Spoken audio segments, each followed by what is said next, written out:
Grilling is like a form of art in Mexico.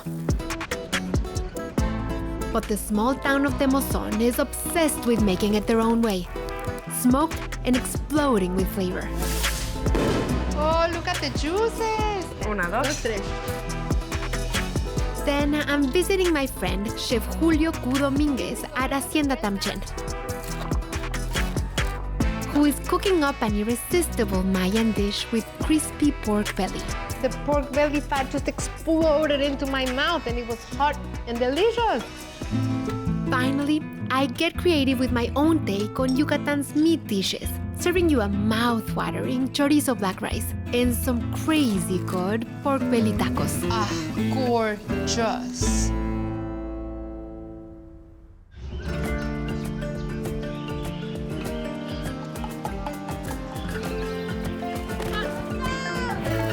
¡Está buenísimo! Super sweet. Échale nada más encimita, ándale. ¡Sonó rico! So breathtaking.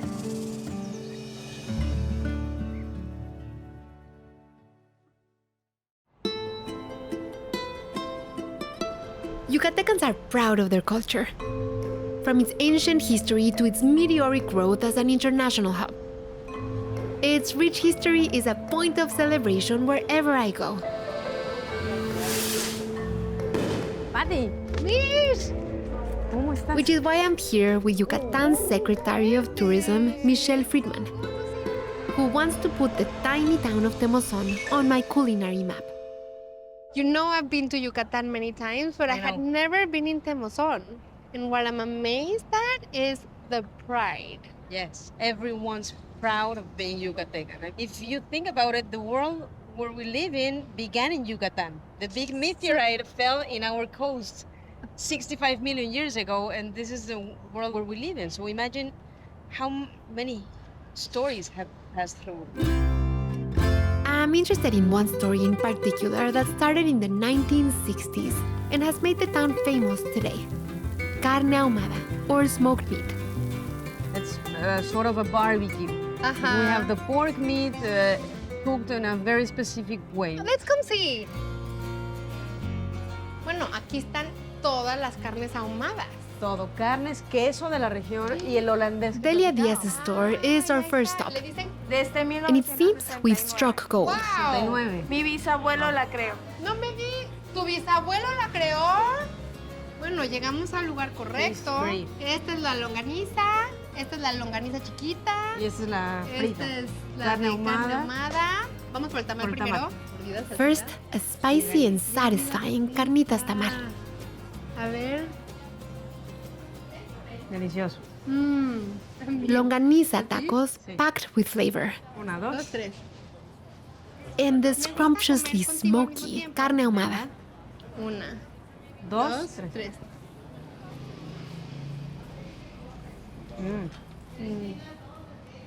Este mejor, ¿no?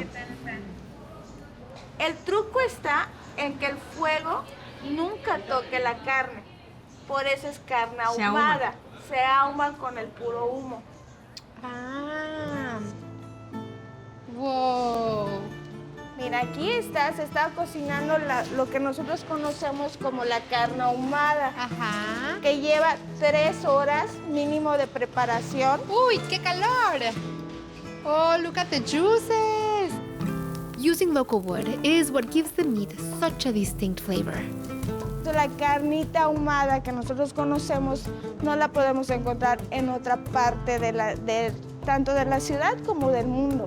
¡Qué rico! The flavor is unbelievable, but the air quality not so much. So let's head to my kitchen where we'll make some sides that are perfect with a meat dish. In the Yucatan, they have so many amazing different kinds of smoked and cured and aged and salted meats. And they always accompany them with one kind of pickled condiment or another. I'm gonna show you one of my favorites, which is a pickled onion with fire roasted chiles. You can use these so many ways. Right now, we're gonna eat it with a chorizo black rice and also some pork belly tacos. So I have my comal preheated at medium, and I'm going to asar or char, roast, toast chiles and garlic here. So I'm gonna go get my chiles because I'm growing my own chiles.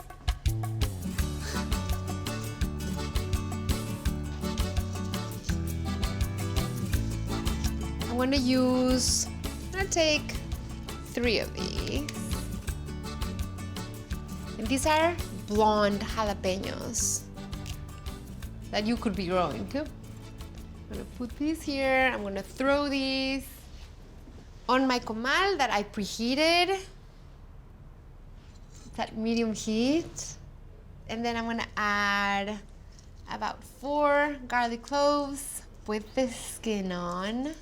And then I'm gonna slice a lot of onion. So I have 3 onions that I'm gonna cut into plumitas or little slivers.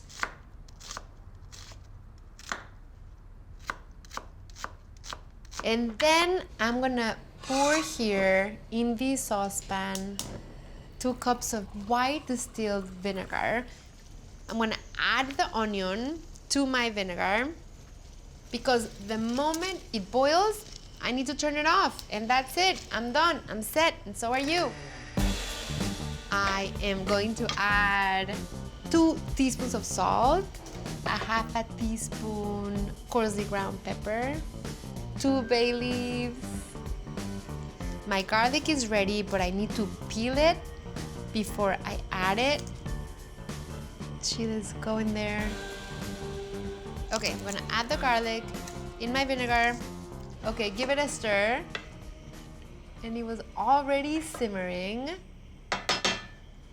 Once I see it come to a strong boil, which really, you have to count like 5 Mississippis, that's when you stop. Just turn it off, and then you have to let it cool. I'm gonna put it right here on this plate.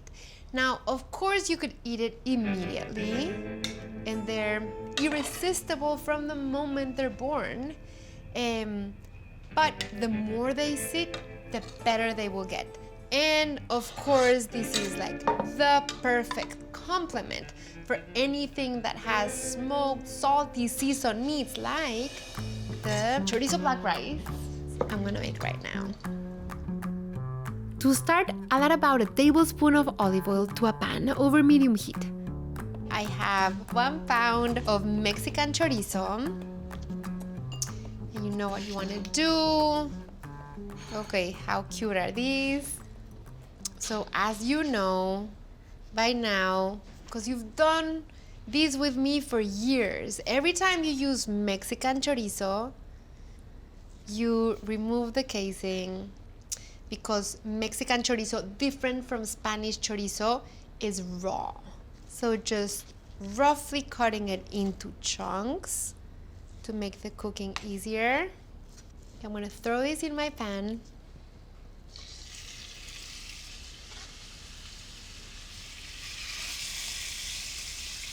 Let me rinse my hands.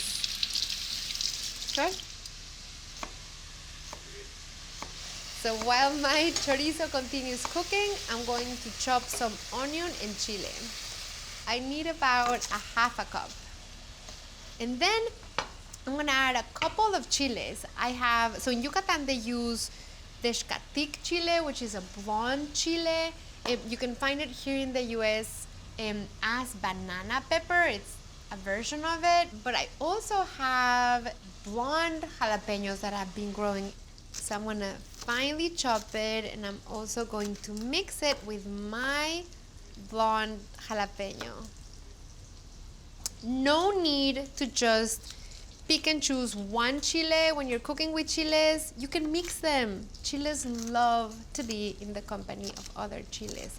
They kind of complement each other. So I'm gonna finely chop these. Okay, and this is just perfect. It's beautifully browned. And I'm making sure the fat stays in the pan. So now I don't need to add more oil. as I cook my vegetables because there's already the oil and whatever fat the chorizo had that rendered here into the pan. And look at the color. It's just gorgeous. And my chili.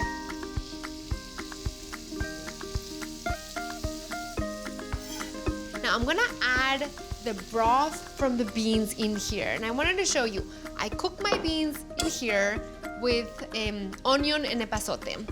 See the beans? Okay. All these earthy, inky, nurturing, homey taste is also in the broth. So I'm adding 3 cups of seasoned black bean broth. I'm adding 2 cups jasmine rice. I'm gonna add half a teaspoon salt. I'm gonna stir. As it starts to simmer, I'm gonna add a couple sprigs of epazote, which has these just incredible, clean, I don't know how to describe the taste. It's just like very intense and high-pitched flavor that goes so well with the black beans and the chorizo. If you can't find epazote, use cilantro. Once the bubbles are really, really strong, it's telling you, come on, cover me, let me cook. I'm gonna reduce my heat to the lowest possible heat, and it's gonna take about 12 to 15 minutes. I'm gonna chop a few leaves of epazote for garnish. So gorgeous. Turning off my rice because it's ready, and I'm also chopping some cilantro. Oh, okay. Now I'm gonna remove the cooked epazote leaves, and I'm gonna fluff the rice. Ah, it smells so good. I'm adding the chorizo.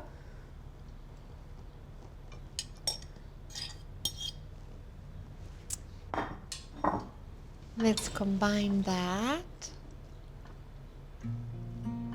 This looks beautiful, smells beautiful. But now look at this.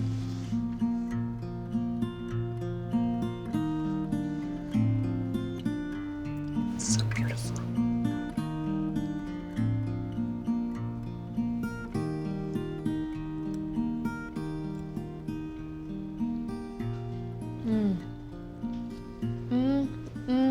It's nurturing and it's filling and it's so seasoned, but in a very subtle and layered way. Yum.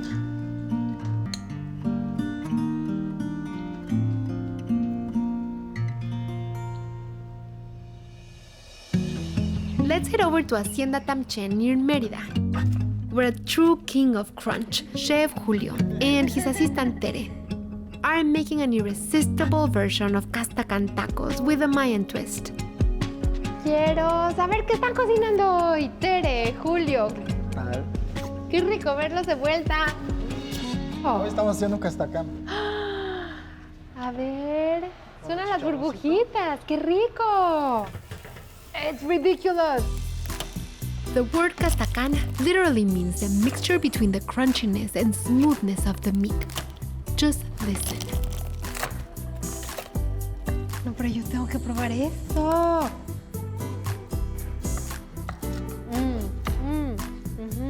Super decadente.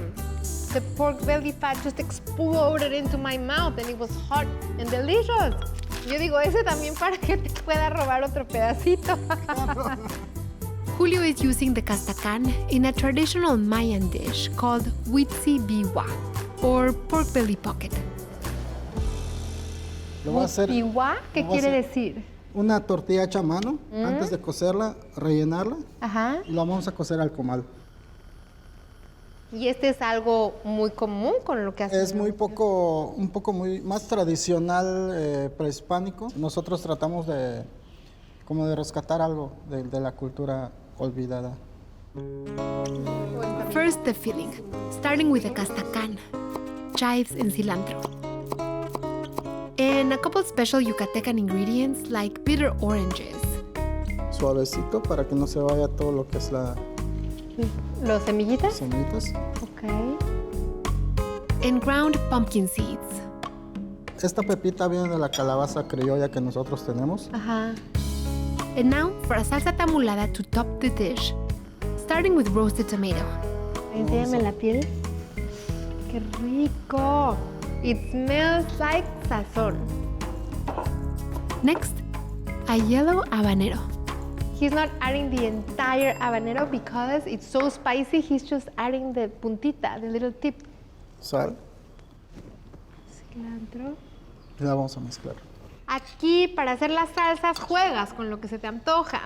Con los chiles, con los tomates. Aquí en Yucatán casi no usamos el tomate verde. Mayormente usamos tomates rojos. A diferencia de Yucatán es como más ácido, más perfumado, más condimentado. Sí, es A diferencia de un tomate agrio. El sureste es muy diferente igual al centro de México. Está tan padre que cada región tiene su personalidad Así es. tan marcada. Meanwhile, Terry's been working on the masa. El escenario. No se le pone demasiado pues, para que no rebose. Para que lo pueda cerrar bonito. Sí, así es. Entonces nosotros siempre la doblamos de esta manera. Ok. Una quesadilla. Es más o menos. Le decimos quesadilla. Yo soy chilanga. Now, the last step, cooking on the comal. And that's it, Huidzi Bii Wai, a dish whose flavors truly honor the local ingredients and history of Yucatán. Ok. Salud. Salud.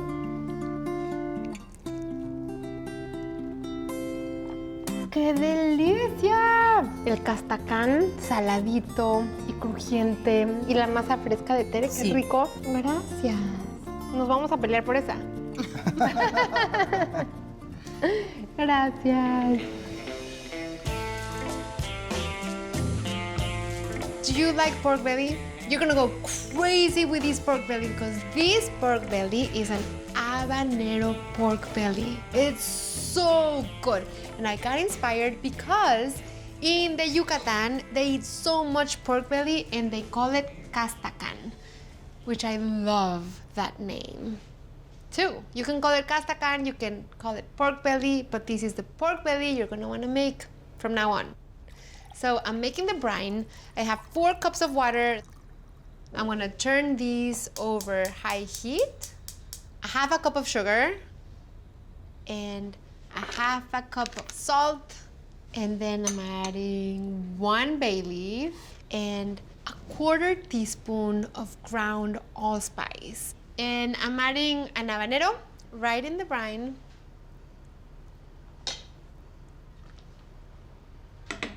Okay, here I have Yucatecan oregano from the state of Yucatan. Teaspoon, but I'm crumbling as it falls. Smells so good. Okay. Okay, I'm gonna stir that. And then you just want the sugar and the salt to dissolve into the water, and you want the spices to also mix in this brine. So it needs like a minute. I'm going to score my pork belly. I have 2 pounds. It is so beautiful. Now, I'm gonna go ahead and with a sharp knife, I'm gonna score in a diagonal pattern. I don't wanna make it too small or too big, and I also wanna make sure that I don't cut into the meat. So it's a good idea to use a sharp knife. Oh, that one, that's simmering, turning it off. So pretty. Okay, I'm gonna put it here. And because you have to add the brine when it has cooled, I have a swap that I already made. And it's been cooling right here in the back. Because you don't want to add a burning hot brine to a lukewarm or cold pork belly. So I'm just gonna pour these over the pork belly. It smells so good. And then you're gonna coat these with plastic wrap, because this does take time, okay? You have to make the brine, you have to brine the pork belly. You wanna brine the pork belly anywhere from 12 hours to 48 hours. And because I didn't wanna make you wait, I have a swap of the already brined pork belly. And this is great news for me, because that means I have more pork belly for tomorrow. So I'm gonna put this in the fridge. Don't wanna spill this one. I have this one, which had been sitting in my fridge for 24 hours, and it's been brining so beautifully, and it smells so good. I'm gonna drain the brine in my sink, but I'm gonna drain the brine, but I'm keeping the habanero chile. So come with me as I attempt these without spilling.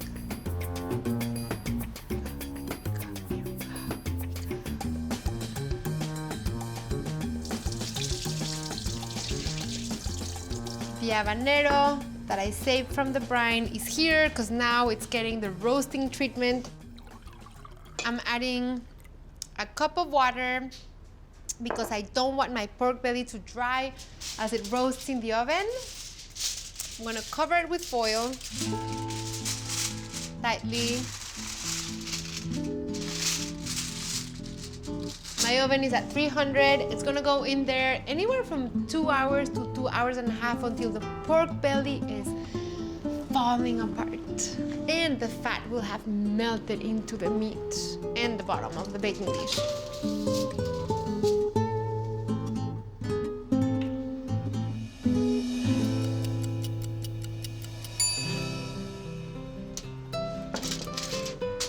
Let's see what this looks like. It is looking so good. I'm raising the heat to 450 and I'm putting the pork belly in for another 10 to 15 minutes because I just want to super crisp that top.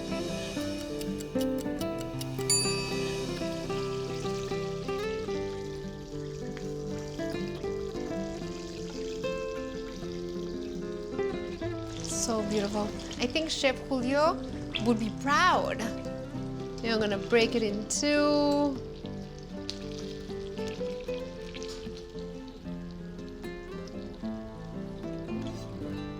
Oh my gosh, that crunch. Oh, that fat. Yum.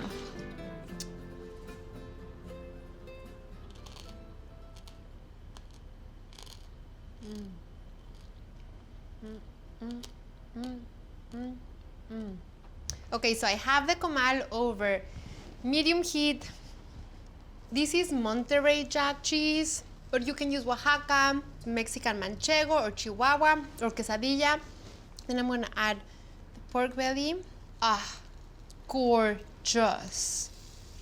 Look at this, look at this. This is ridiculous.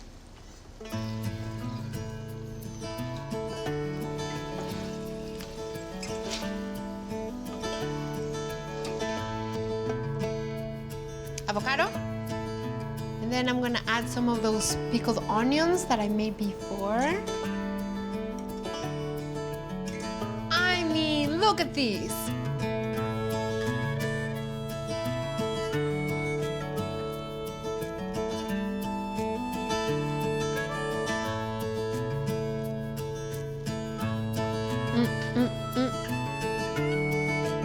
It's crazy. Crazy good.